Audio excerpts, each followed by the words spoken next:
Hi, welcome to the restaging of the live session from June 26th. Okay, I'm going to go through these kind of quickly since I've done it. This is my third time doing it. I've already sent you guys some paint overs, but we'll kind of go through what the steps were involved. So Isabella, you're up first. Welcome to the group, and glad to see that you're getting into this and using Nuke for the first time. So here's your piece and your reference. So I mean, this is lovely reference. I did notice. I mean, it kind of feels like maybe this photograph has been pushed a little bit in Photoshop or Lightroom or something, but it's some nice contrast, but it feels pretty strong. Some of these things, like this bloom, feels a little like it might have been painted in. I'm not quite sure. So anyway, I just kind of bear that in mind. Let's see. One of the things that it seems like you're reacting to in this photo are the colors here in the wall, and I mean, clearly that's in the paint or in the finish of the walls here. I'm not quite sure if that's what you're doing here, if you've sort of painted the materials, the textures, or if this is actually light. And almost, I can't quite tell because it's going through the curtains too and the sides of the building. At first, I thought it was light. Maybe it is just a very broad map or something. Anyway, so the biggest difference, I think, between your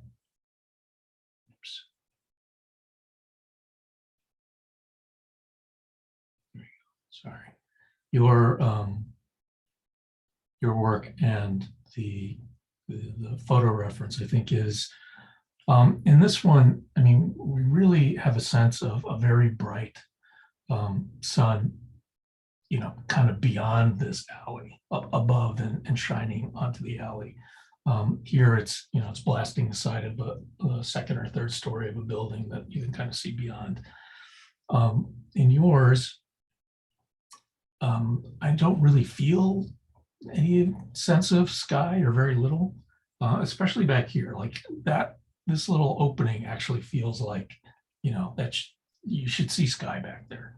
I think that would actually help quite a bit, because one of the things you're missing from that sense of sky and kind of exposing for the darkness of the alley is some specular hits and more downward lighting from the environment, which is tending to make everything you have a little bit more, I don't want to say monochromatic because there's a lot of color variation, but within sort of the blue zone and the green zone and the orange zone, everything is kind of that color, and everything's being seemingly lit from one direction, more or less.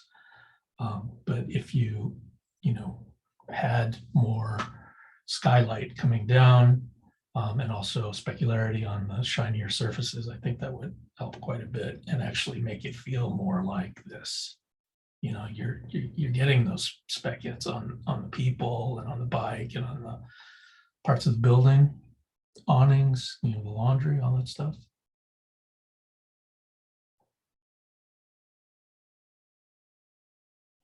Okay, so that's one thing. Also, similarly, I mean, I think you've got these areas pretty dark and warm in a kind of interior feeling way, but I think you would benefit from getting a sense of the blueness of the sky in there, just subtly. I mean, doesn't really need to change the value. You can even darken this a little bit, but having a little bit of blue in the darks, in the shadows especially, really kind of helps sell that this is outside. You can see it here in the bush as well, because this bush is really dark. Some of your darks I think are going too dark, despite what's happening in your reference, which again I think might be being tweaked digitally. And this strongest light that you have over here, I think that's what's happening anyway. Feels like it should be carrying through a little bit more with specular hits, or and even a little bit of diffuse hitting these other objects a little further away, since it's appears to be your primary source. And I think you could bloom it a little bit more too, or actually quite a bit more. That the sun makes it feel, it should just be stronger. And again, I'm not sure if that's painted in there, but it does help. And then I guess lastly, I just, again, I wasn't quite sure if this is light or paint, but bleeding a little bit of that color in. If it's light, then definitely, you can have some diffuse and spec from, say, a hidden green light here. I don't know why that would be happening, but, and similarly with a blue one sort of off screen somewhere, or maybe it's enough just to bleed some colors in. This one, depending on how you're playing it, is less relevant, I think. Anyway, so I did print this out and post it for you as a paint over. All right. Anyway, keep going. It's looking good. Erin, hey, a lot of movement on this one. This is last week and this week. Okay, I think the big thing here is that, I see that you turned your mushroom. That definitely helps composition, to be looking up into the gills. I'm not sure if the material that you have is working exactly the way you expect. And I remember that was some sort of crystal material. Usually when you get really dark spots like this, sort of floating, contrasty near very bright spots, it feels like the renderer isn't calculating enough ray bounces. So I'm not sure if you're using Arnold or what, but check into the ray depth or ray bounces in this render. I think maybe it's set on default. It needs to be kicked up much higher, because what happens in a transparent and reflective and refractive material like this, the rays can't go through enough of the interior surfaces and calculate the refractions and reflections and bounces, because it's not being told that it's not being allowed to the rays aren't being allowed to turn and bounce and go in another direction as much as they need to render the interior of this thing, which is what happens when a ray dies on one surface. Then you get sort of black unrendered area, and that's what this feels like. I'm not quite sure. So before we go there, there's also this sort of webbing stuff on the outside. I think it's on the outside, and that doesn't seem to be getting much light. You can feel the light from the mushroom hitting them down here, but nothing up here. So, I'd expect to see something more like that at least. Now, once you get the light inside the mushroom, which I think you really need, it'll be something like this probably. Maybe with a little bit more interest because of all the gilling and stuff that's in there. And once the ray bounces are where they need to be, if that's the problem, then that whole thing should light up a little bit more. The stem too, I didn't really paint that, but stock. And then, this thing, if it's like this, is pretty bright. So, more of a halo around it would be appropriate. Okay, so as far as the volumetrics here go, I think it's not that they're too strong, it's that they don't fall off quickly enough. And that's actually making it feel kind of fake, because it feels almost as bright here as it does way down the hill. And I think that should grad off, and it will actually make it feel more awesome, not less. So here I did a paint over of that. When you let it sort of grad off, it pulls you more to the source, right? Compositionally. So it's actually drawing your eye back to the mushroom. And I don't think it's actually kind of helping the girl read as well, I think, because she's not just completely lost in this thing. Speaking of that, I can't quite tell if she is in the volumetric or not. It kind of feels like she's maybe halfway in and like the upper part of her isn't, in which case, it might be interesting to let the part that isn't have a little bit of darker area to it. And maybe if she's in, I don't know, if she's casting more of a shadow or something, this could help clear eye to her as well. Although it's kind of working this way too. I mean, play with it and take a look. Your particles, they feel like they're comped over. I'm not quite sure. I don't know if they're in render, but it doesn't really feel that way. We need to figure out a way to integrate them a little bit better. I'm not quite sure what that is. Since they're light inside of light, doesn't make a lot of sense. They wouldn't be casting shadow or anything like that from the volumetric. But maybe it's a color thing because they're just so different and cool than everything else. Yeah, it might just help to just totally warm them up and make it feel like they're more of a part of the mushroom. Okay, I did save a version of this out for you and post it, so talk later.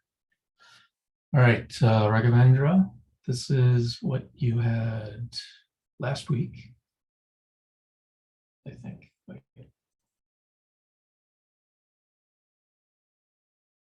Yeah. Right.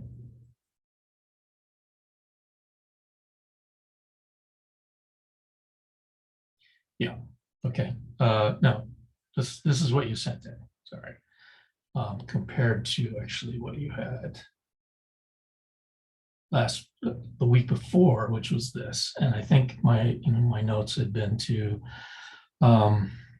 fill in the side of her face and put a little bit more blue fill on her in general to make her feel like she's in the sky, which you did. But I think, what happened was she got a lot brighter overall. That fill light needs to be balanced with whatever fill you had originally so that her overall skin value stays about the same as it was, but it's more that the darks get filled with blue. So either, I don't know if you just made your fill blue and it got brighter, or if you added a fill. If you did add a fill, then reduce the levels of your original fill so that she ends up feeling more like this. Okay, so here I reduced the value of her pretty much overall. Her skin, her shirt. So compared to, this is what it was last week.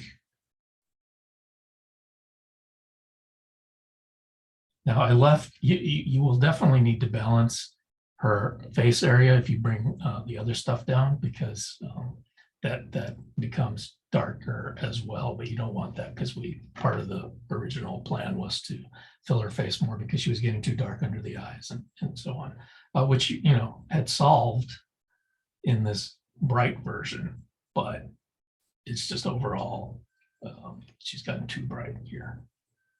Right. So find a balance between those things. So you added this blue rim to get her more related to the nightscape. I think the position's right, but it's a little strong. And we'd bring that down to about like that. And then lastly, I think we need to talk about the background a little bit. This area, last time we made it a little bit bluer, but I think you're not really feeling the sense of atmosphere building as we go back. There's quite a bit of atmosphere, moisture in the air. You can tell from the volumetrics from your street lights, right? So it feels both too dark and too saturated. Like the reddish purple stuff feels very saturated, and this back here is just plain too dark. So I would put layer more atmo over it. Bluish, and I think it'll feel something like this, right, where you feel it's a little bit warmer up front on the ground, and it gets cooler as it goes back, and sort of brightens a little bit and flattens as well. Now I left the, I'm sorry, I left the saturation of the windows the way they were because, you know, I'm sure you want that, and that looks fine. Okay, and the last thing about the background is this brick wall got really dark. This actually, that's where it is right now. So I tried to lighten it up a little bit and get a little bit of the warmth in from, you know, this key light. But this is actually so dark that it's hard to pull up in comp. So I think you just need to get more light on it in general, but keep it pretty desaturated. You know, I mean, you don't want to draw a lot of attention to it. Actually, those bricks might be a little big too. And then lastly, this foreground person, there's a lot of contrast here. Like this room light's pretty strong. I know that's what it looks like in your reference, but I think, you know, we're kind of straying from your reference. It is a pretty different scene. So, you know, this doesn't feel like it's an interior that has these strong lights. And I think it's okay to have it, just bring it down a little bit. Okay, and I posted an image from, this paint over already for you. All right, so there's another session on Tuesday, and see you guys there. Thanks.